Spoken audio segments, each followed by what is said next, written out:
Assalamualaikum warahmatullahi wabarakatuh. Alhamdulillahirabbil alamin. Assalatu wassalamu ala asrofil mursalin Sayyidina wa maulana Muhammadin wa ala alihi wa ashabihi ajmain. Para pemirsa, bulan Ramadan itu salah satu yang ingin dicapai adalah semakin menguatnya sifat sabar. Sabar itu adalah kemampuan untuk menahan diri kita. Jadi kalau tidak bisa menahan diri, itu namanya orang yang tidak sabar. Tidak bisa menahan diri itu antara lain kesusu ya. Belum saatnya tapi ingin segera, itu namanya kesusu. Menahan diri ini juga antara lain tidak memberi reaksi ngawur ya, tidak memberi reaksi tanpa perhitungan ketika tiba-tiba ada seseorang yang menghina kita ya. Jadi nanti kita harus sabar itu di dalam penderitaan harus sabar. Di dalam kita berbuat kebaikan, sabar.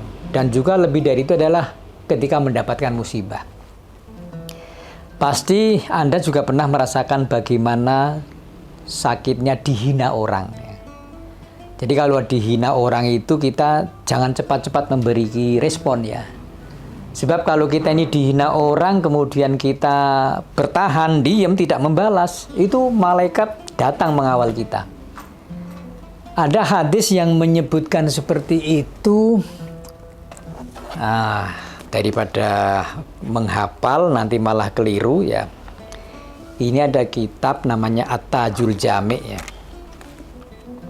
Di sini dijelaskan bahwa suatu saat pernah Abu Bakar ini kedatangan seorang laki-laki. Ana rajulan kana yasubu Abu Bakrin. Ada seorang laki-laki yang menghina Abu Bakar. Pas Abu Bakar dihina, itu Rasulullah sedang ada di situ dengan para sahabat yang lainnya. Abu Bakar bertahan diam, tidak melawan. Dihina lagi, tetap bertahan. Nanti namanya juga manusia ya. Summa adzahu salisata. Lalu laki-laki itu menghina yang ketiga kalinya. Sudah dihina sampai 3 kali, akhirnya ya berkitik. Apa berkitik itu? Dongkolnya itu ada. Fantasoro minhu Abu Bakrin.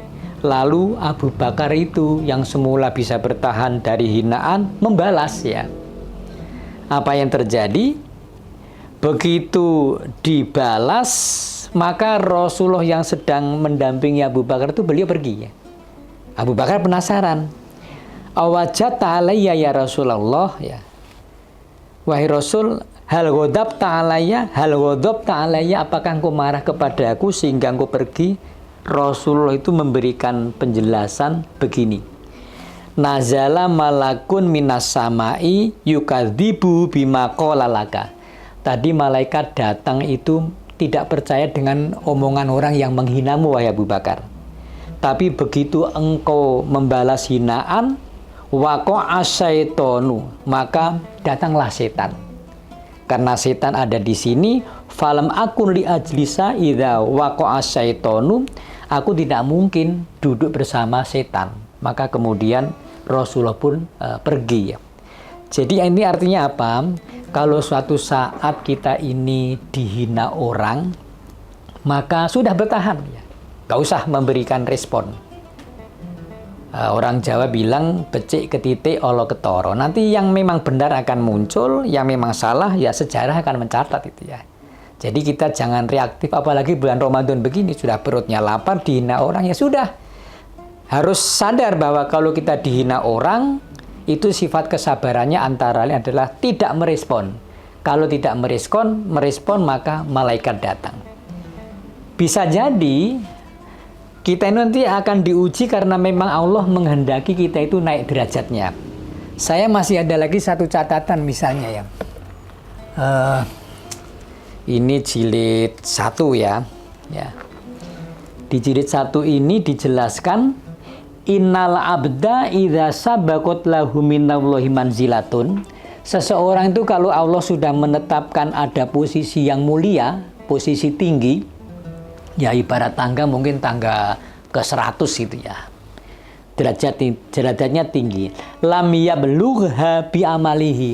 Tapi ternyata amal yang ia miliki itu tidak bisa mengantarkan sampai derajat yang Allah sudah gadang-gadang, yang Allah sudah tentukan.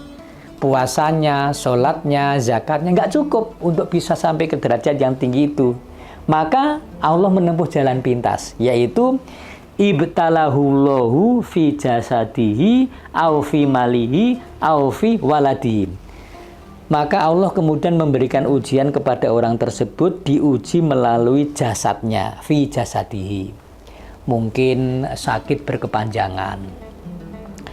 Umurnya sebenarnya masih muda, tapi tampilannya sudah seperti orang tua ya. Tenaganya loyo, ya sudah tidak bisa berbuat banyak. Itu namanya diuji dengan melalui jasadnya. Au fi malihi, atau melalui hartanya.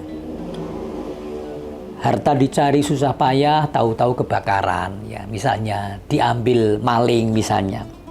Au fi waladihi, atau orang itu ingin derajatnya sampai tinggi, amalnya nggak cukup, diuji fi waladihi, melalui anaknya. Bapaknya tokoh tapi anaknya keluar masuk penjara itu ya, berbuat onar. Kan banyak gitu, bapaknya tokoh tapi anaknya malah perilakunya memalukan ya. Nabi Nuh kurang apa ya Nabi Nuh? Fasobbarohu ala dzalika, tapi orang ini bisa sabar terhadap penderitaan yang ia berikan oleh Allah. Maka kesabarannya itulah hatta yubalighuhul manzilatallati sabaqat lahu minallah. Maka dia karena bisa berlaku sabar, sampailah kepada posisi tinggi yang Allah telah janjikan. Jadi pemirsa sekalian, kesabaran ini menjadi penting. Bisa jadi memang ujian itu dihamparkan kepada kita, sifat sabar kita ini kita kuatkan, itulah yang akan mengantarkan kita sampai posisi yang mulia. Renungan ini kita jadikan motivasi, semoga Allah senantiasa memberikan kekuatan kepada kita sekalian. Wassalamualaikum warahmatullahi wabarakatuh. Download Tribun X sekarang, menghadirkan lokal menjadi Indonesia.